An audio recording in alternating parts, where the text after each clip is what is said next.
Aoleu. Am uitat să-mi încarc camera. Hello, dragilor, ce faceți?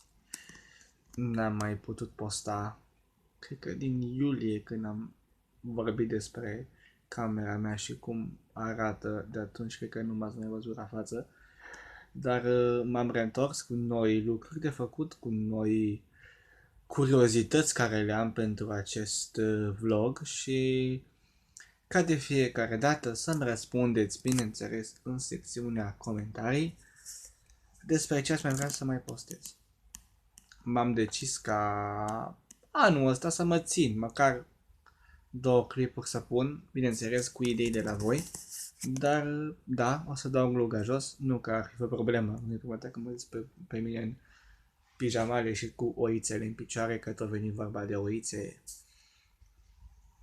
da, adică de papucii mei de casă. O să vreau să fac un vlog mai diferit față de ceea ce făceam eu înainte. Că vă dădeam cu bună dimineața, cu bună seara, doar pentru că, da, mi s-a părut de bun simț și de o, cum să spun eu, o ușoară bună educație.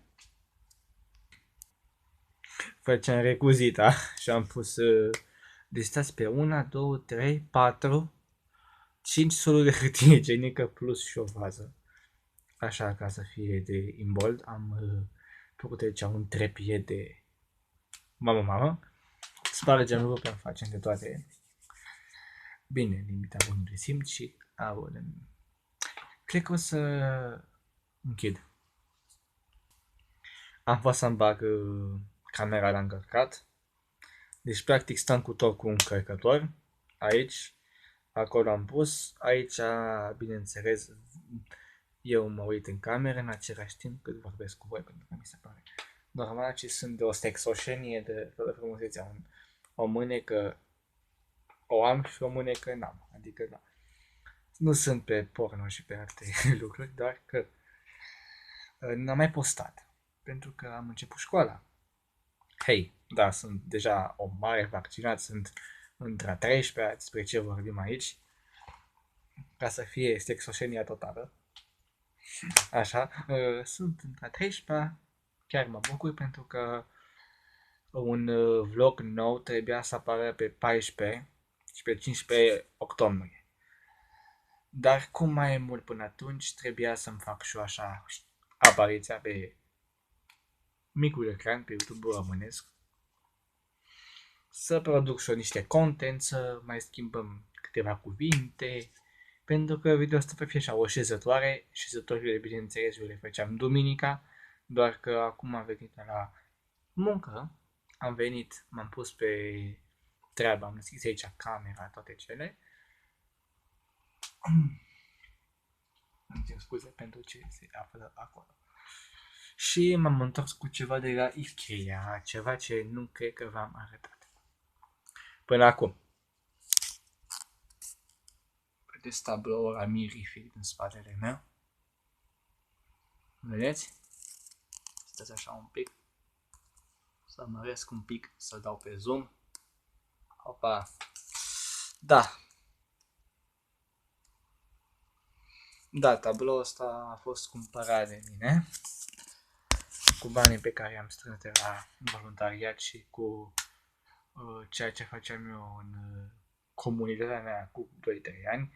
Am zis că oricum ședințele de terapie nu prea mai am, lucruri de împărtășit cu oamenii, că cu pandemia asta cine a mai trecut pe la cabinet, n-a mai trecut nimeni, din păcate, la cabinet. Și așa că m-am decis din nou să mă reapuc de postat până când mă reangajez. Ce vreau să vă spun? Este un... Opa, stați că nu mă încadrez, eu mi se vede o parte de mână. Gata. Toată mâna acum. Ce vreau să vă spun?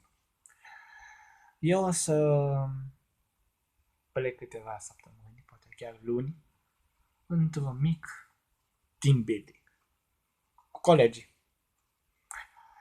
Și, bineînțeles, o să vreau să-mi spuneți voi mie în comentarii dacă vreți să fac un daily de acolo sau un vlog despre team building-ul respectiv.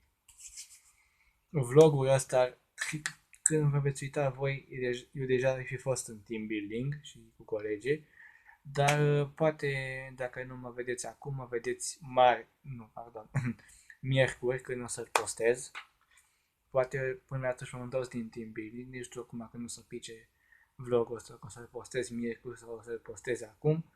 Încă puteți să-mi dați idei în comentarii de noi vloguri și bineînțeles de noi lucruri de făcut, de citit, de ascultat, de mirosit, de crânțăini, de toate cele.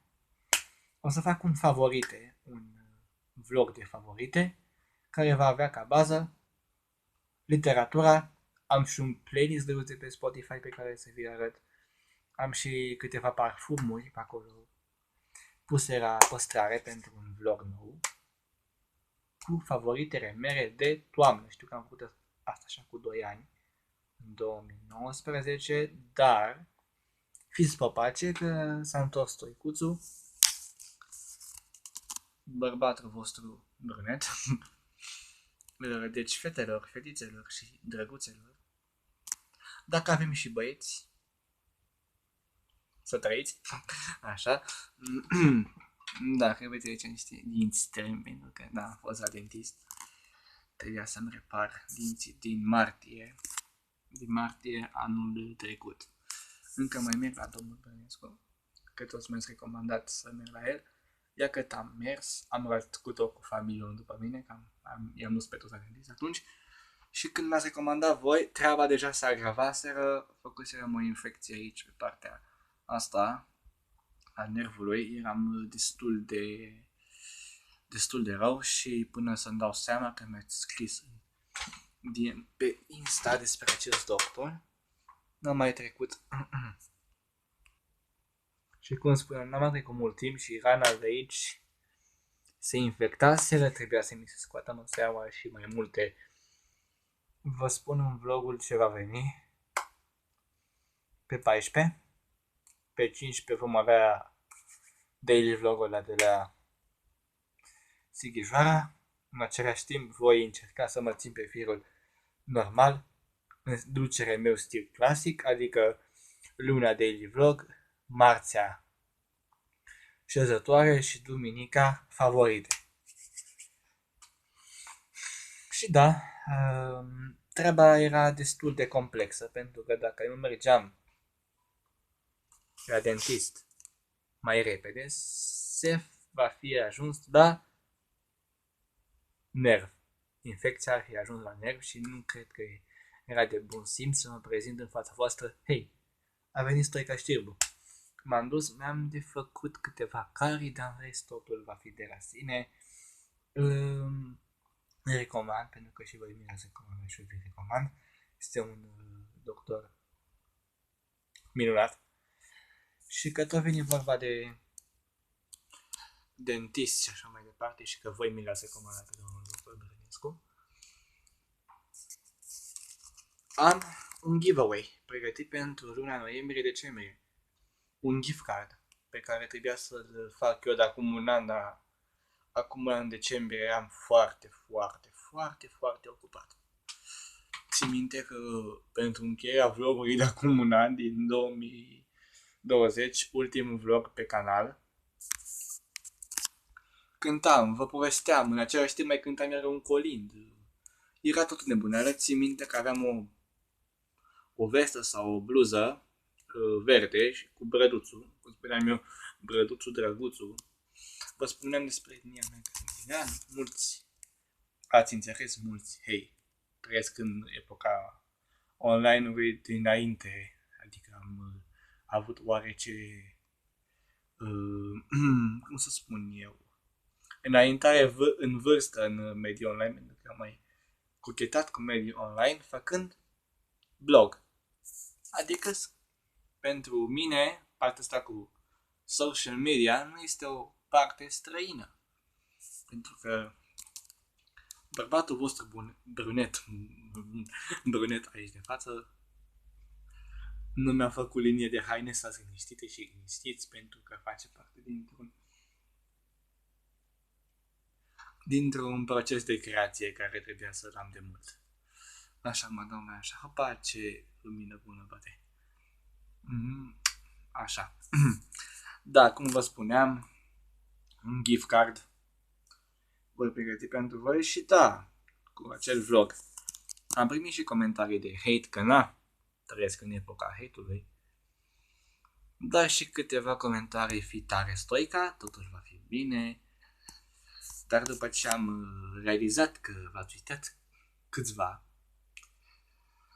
cu cacofonia de rigoare, gift cardul va fi pe 19 noiembrie până pe 25 decembrie. Atunci dau start și primului meu vlogmas de iarnă, adică și eu și sora Balaban vom face daily vlog și, bineînțeles, și voi avea și un Secret Santa pentru voi. Bine, eu cu Balaban aș vrea să am o conversație cu Andreea Balaban, doar că ea este în București, el este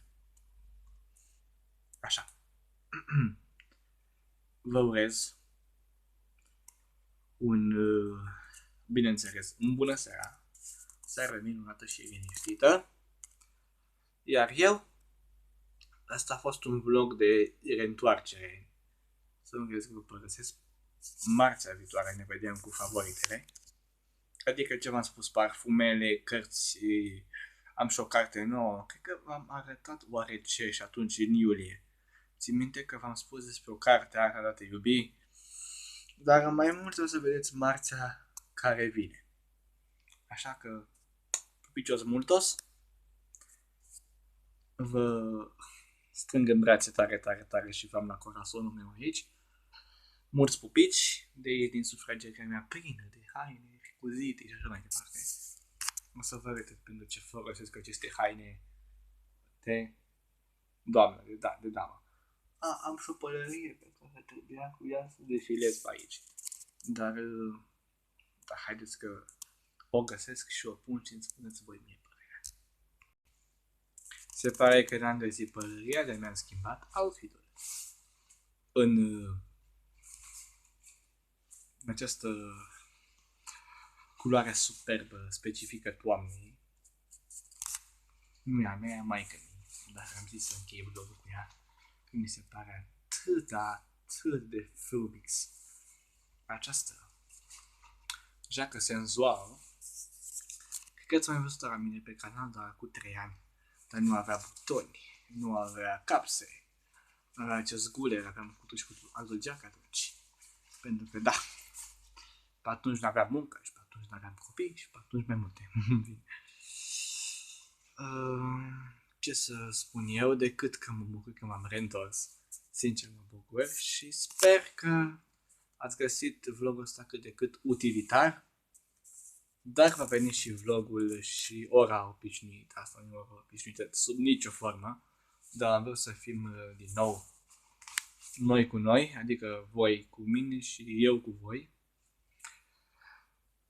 Am avut niște vecini care mi-au declarat în vara anului acesta că vorbesc ca un nebun singur. Zic, da, vorbesc ca un nebun singur pentru că așa vreau. Și pentru că sorii mei știu despre ce este vorba.